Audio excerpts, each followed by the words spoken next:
How's it going, everybody? It's April 18th, 2024, and I just picked up a 1975 Shovelhead I was going to show you guys. I ain't really been looking too much, trying not to, but sometimes the good ones find you.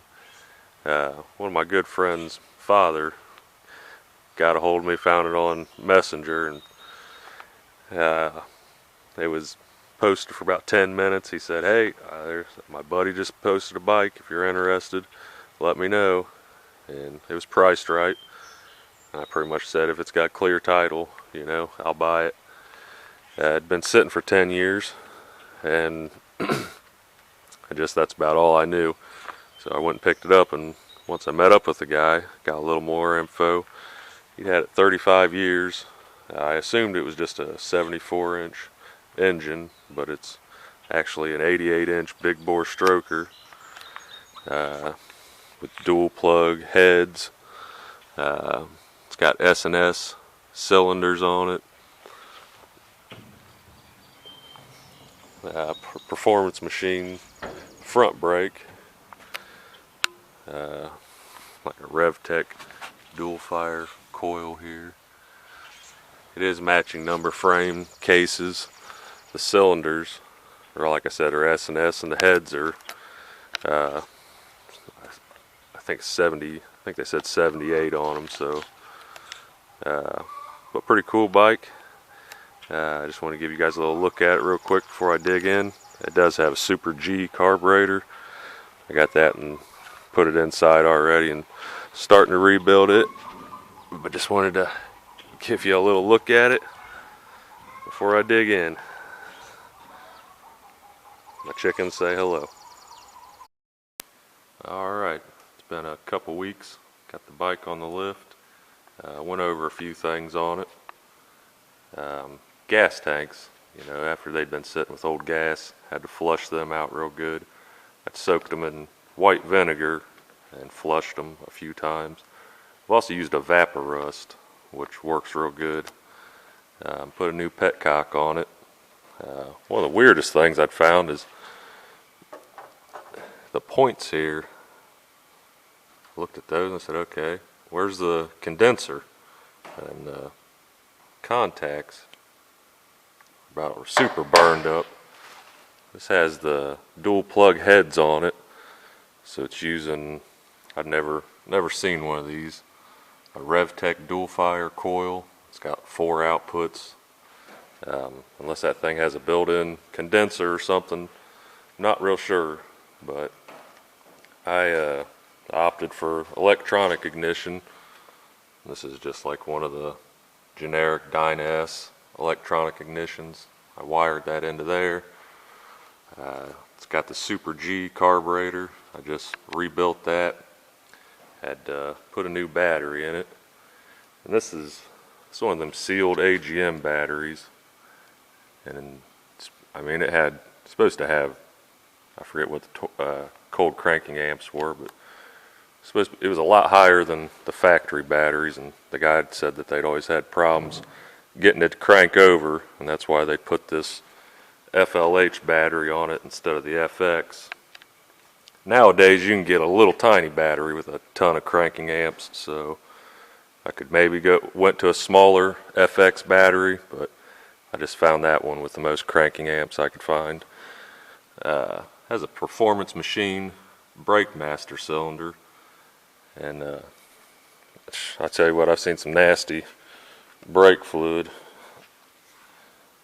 I took a picture over here. Let's see here. That's what the inside of that looked like.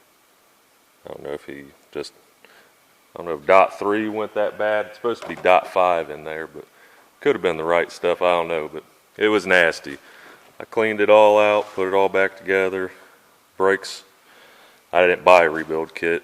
I'm going to need to because it's still leaking, but brakes work. That rear banana caliper hangs up on it a little bit.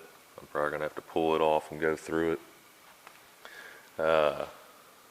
Key ignition, it wasn't working. It was shorted out. I had to replace it. Another thing on these tanks, it's got ghost flames in it. I don't know, there you can kind of see.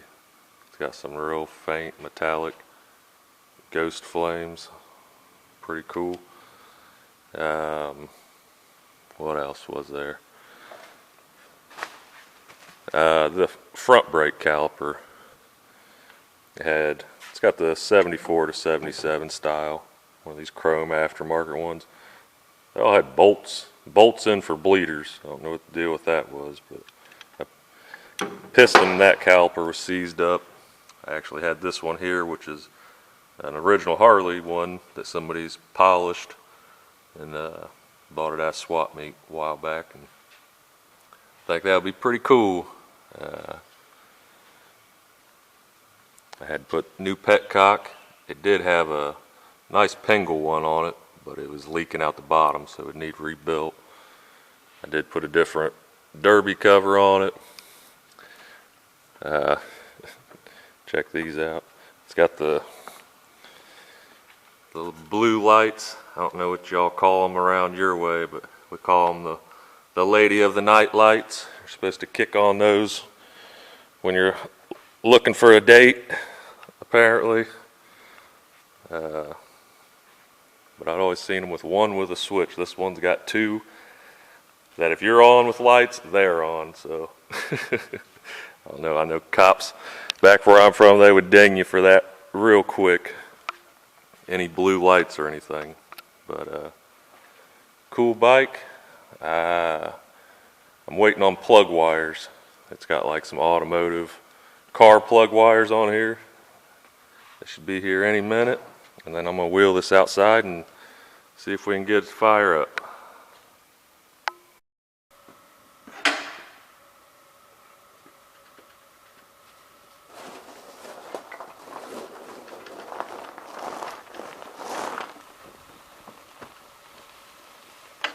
Got her wheeled out into the light for the first time in at least 10 years with the possibility of running.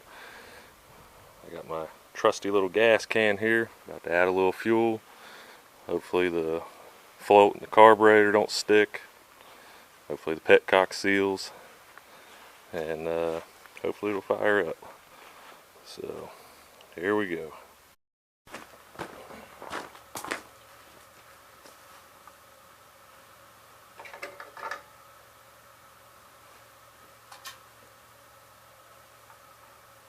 This gas can a long time. Growing up, a little old man lived next door. He was like my grandpa, and when he passed away, I got his gas can here. Got a date on it from 1953. And, filled up lots of old motorcycles for the first time with it. Hopefully it's another good luck for us. Anything leaking yet. Go ahead and bring you guys a little bit closer.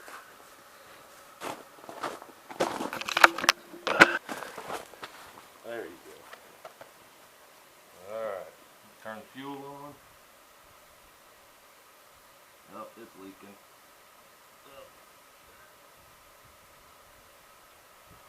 Alright, I'll be back.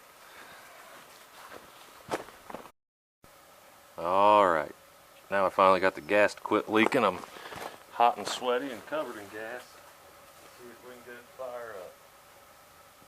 Turn the choke on.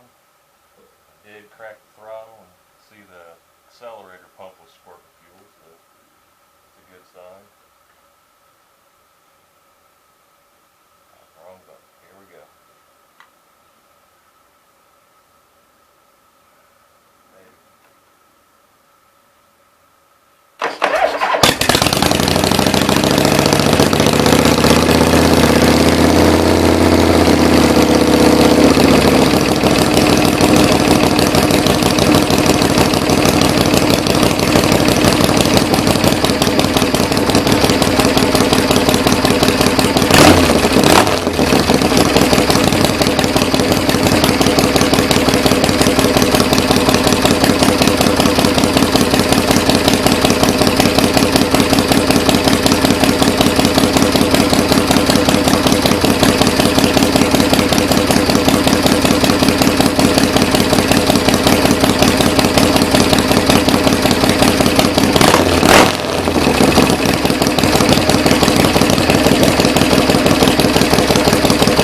That's awesome. That really was the first time I cranked it. That start button's a little flaky.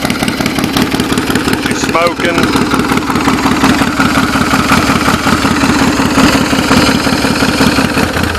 Gotta leak out the exhaust gasket.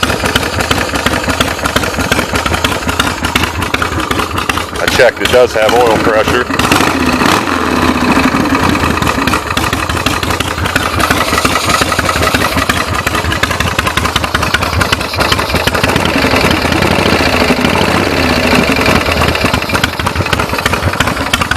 Put you guys down and tinker a little bit.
Still smoking from just old oil and stuff on it, but I have to say, it's alive.